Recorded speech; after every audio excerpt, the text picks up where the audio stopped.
Meanwhile, international break sees smiles on Chelsea fans' faces after what they've seen the last couple of matches. Of course, beating Spurs 4-1, but maybe more importantly, the way in which they went toe-to-toe with Manchester City in that 4-4 draw. For more on this, Gab Marcotti's with us. But Frank, I've got to start with you. It's the first time you've been on since that game. Has this turned the corner regarding your optimism towards Chelsea for the rest of the season?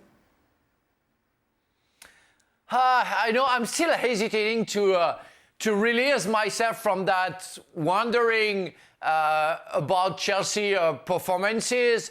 If it's established that they're getting better for sure, but they are there back to the business, I'm still hesitating. I don't know. I'm very positive. I was very impressed with the performance, but I still feel that it's a little bit shaky, that's a little bit fragile in every positioning, in every part of the field.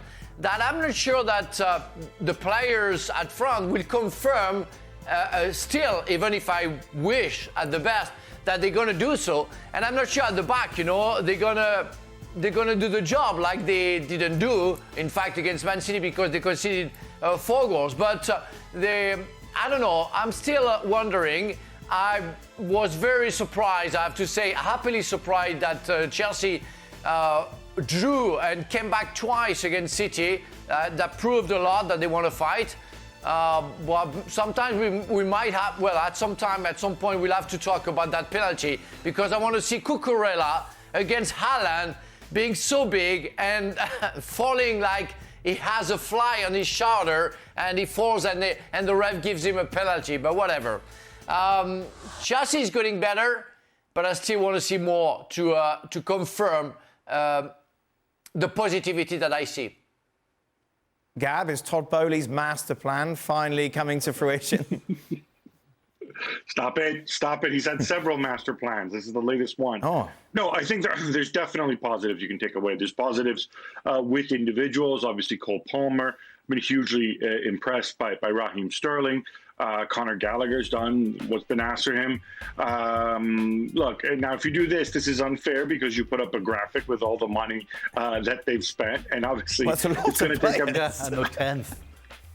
it's going to take a very, very long time to get there. But what I find most encouraging, it's not so much the results and the performances, because look, against Spurs, you're playing 11v9. Against City, you had a whole bunch of pretty grotesque and uncharacteristic individual errors, unforced individual errors on the other side, from Ederson to Ruben Diaz to Guardiola. I mean, I think you just have to recognize that. But I think what's really impressive is the way Pochettino he's clearly gotten buy-in from the players. This result really galvanized the crowd, a crowd which I think, they've seen 4 home wins in the league at Stamford Bridge in 2023, something like that. And they can really get down very, very quickly. I think there's still a very, very long way to go. I think Nkunku returning is another stepping stone. I'm still not sure that Jackson is a long-term answer. I don't think this is a well put together team. And I think they still have to figure out how to get the best out of Enzo Fernandez. Not because Enzo's playing badly, but I think once Nkunku is fit, the question is, how do you make sure that you still get what Enzo can give you attacking-wise with his sort of trailing runs and whatnot, but also his passing from deep. I don't think the system helps him, but he's adapted, he's contributing. But there's another level from him to come. There has to be, and then I think Pochettino's figuring that part out. But he's had a ton on his plate, and right now he has that enthusiasm, and I think that's a huge part of a manager's job. Being very positive about Chelsea. It's the first this season, isn't it? It's nice. Nice to be a bit positive. Well, it was the Tottenham game wasn't a contest really. But the City game, I mean, it remains to be seen whether they can keep that bar at that level or improve it. But they've shown that they can at least reach that standard, which is something that they hadn't done really. And the way they played with pace, the way they pressed, the way they caused City problems, albeit they did make some mistakes on their own. There's no doubt about that, Man City. But it still lended itself into probably the best performance of the season by far against the best team in England. So, yeah, it is a very positive performance, but he has to take that forward now. And the quicker, I agree, the quicker Nkunku comes back in there, then the better. But yeah, impressed by particularly Cole Palmer and Raheem Sterling and one or two others. And the maturity that he showed, the certainty of his penalty. He didn't try to play with the goalkeeper. He knew exactly where he wanted to put the ball, and he did. And he did it with, as a grown-up, as a real grown-up, as experienced players. And I'm very surprised, really. I'm very surprised, you know what, that Guardiola didn't keep him. I'm very surprised that he knows how to get rid of players who don't go to the standard that City is expecting. But that guy is outstanding. He's top-notch. And that's maybe the first mistake that Guardiola makes by getting rid of a player like that. And, of course, Chelsea fans and myself are really pleased that he plays for the Blues now. Craig, take me through it. How, for those 2-3 minutes, do you compose yourself? What's going through your mind? Because there was a lot of stuff that was going on before the penalty was taken, after it was awarded. How as a player do you kind of deal with that? I don't think it's just this game. I think it's pretty much a generalisation now. But the two penalties in the game took an age. Yes. In fact, it's so frustrating watching everybody huddle around the penalty spot and the referee, and it just seems to take forever. Now, it always took a little bit of time, but not long. But then it just seems the referee is not in a rush to usher them out of the penalty area.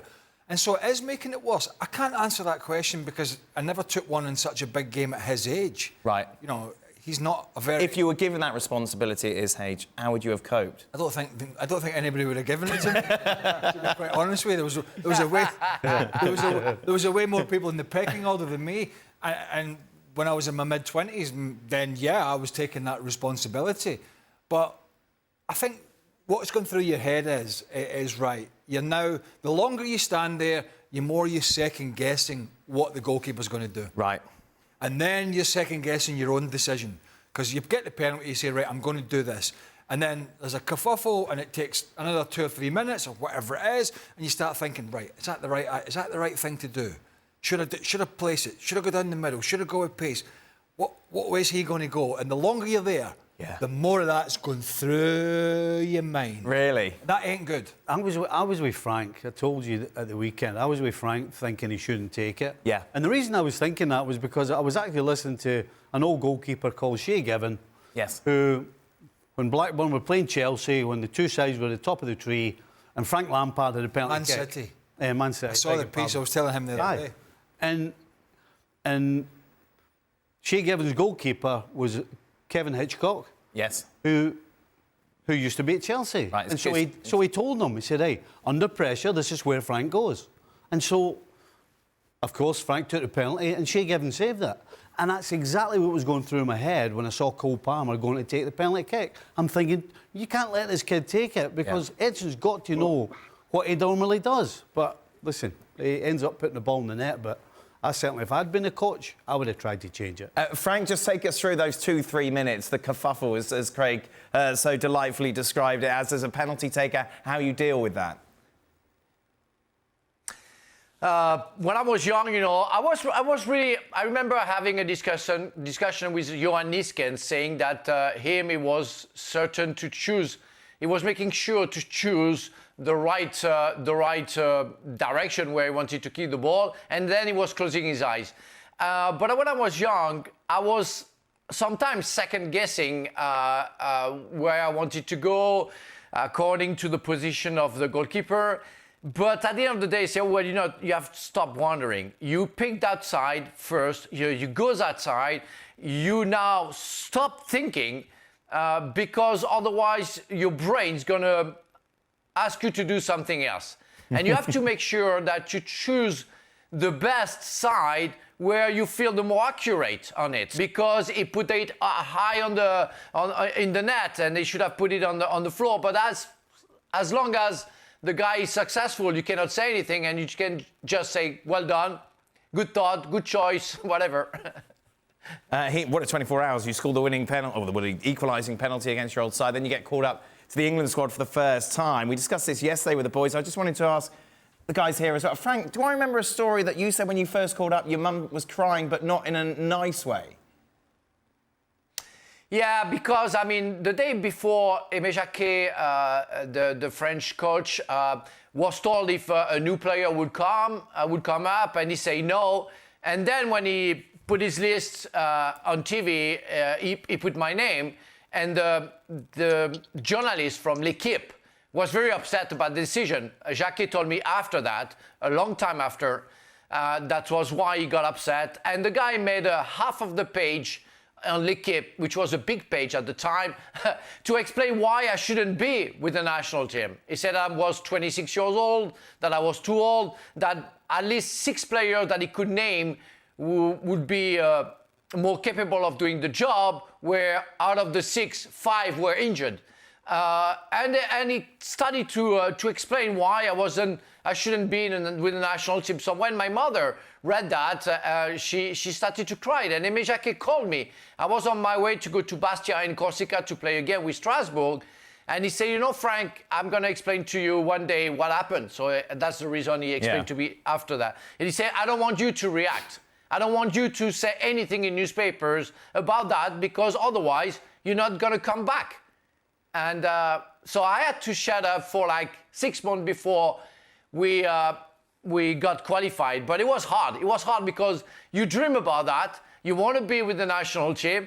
Suddenly, out of nowhere, you are called, and I didn't expect that. Nobody called me before, and I wasn't expecting that. I was playing for Strasbourg. And everybody was congratulating me, where that guy just killed me publicly. And he kept on doing that every game that I was doing, criticizing me. And I ended up, not being nice to him at one point when we got qualified. Stevie, when did you find out you were first called up for Scotland? Carrier pigeon? I might have been. Morse code? You know, I can't even remember. I think. Do you not remember? No. Well, you would think it would be like a defining moment in your life that you're called up to Scotland for the first time. Yeah, no. No? No. OK, good. Craig? You should say that. No, because I don't remember. I'm in the same boat. Seriously? Yeah. Like you're going to get called up to play for Scotland for the first time ever? Hold on. He's playing at Liverpool. Yes. I'm playing at Chelsea. No, I understand you're already established as playing at big clubs. I'm only 23, I don't know what age he was.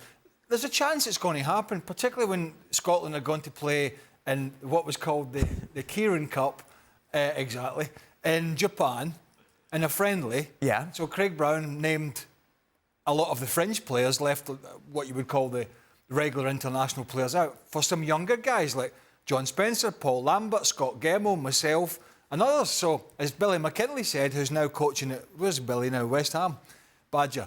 When Billy got on the coach, he went, "It's the B squad," and it was going to Japan. But still, it's a big deal, isn't it? It's quite blasé. I remember before the game and stuff, and standing there with the pipes going and all Sure, that. right. I don't remember being told. I don't remember that. No? No. Well, that's good. I'm glad Frank's on. Well, it's not as exciting as you think. Come on, it is exciting. I think because you've been there and done that. For those of us on the outside looking in, it's like, bloody, wow. I think if you're playing, and my debut was a friendly, obviously, in Japan. I remember playing my first home game. Right, at Hampden. At Hampden in a qualifier. And I think it was only my 5th cap. And it was the final group game of the European Championships for Euro 96 against Greece, and it was all on the line. And I'm wet behind the ears compared to everybody else in the team. You know, the McAllisters and Gorhams and all these boys had 40, 50 caps. And that sort of sticks in the mind, going at the old Hampden with the bagpipes beforehand. And the pressurised situation, that's and being by far the most inexperienced player on our team, that kind of moment sticks in the mind more than being named in a squad. I think if somebody had slagged me off, like Frank, I would probably remember. You would have remembered. I would have remembered. Yeah, exactly. Go on, Frank.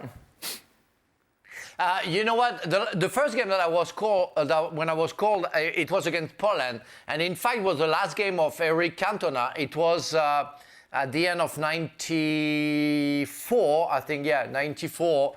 And it was for the qualification for the Euro in England. And we went to Poland, and it was the last game of Eric Cantona. It was a dreadful 0-0 for France. And I remember, seeing Cantona for the first time, being one of my teammates, and listening to, on the plane, on the way back, two journalists, very important journalists, saying, well, Cantona shouldn't come back to with the national team.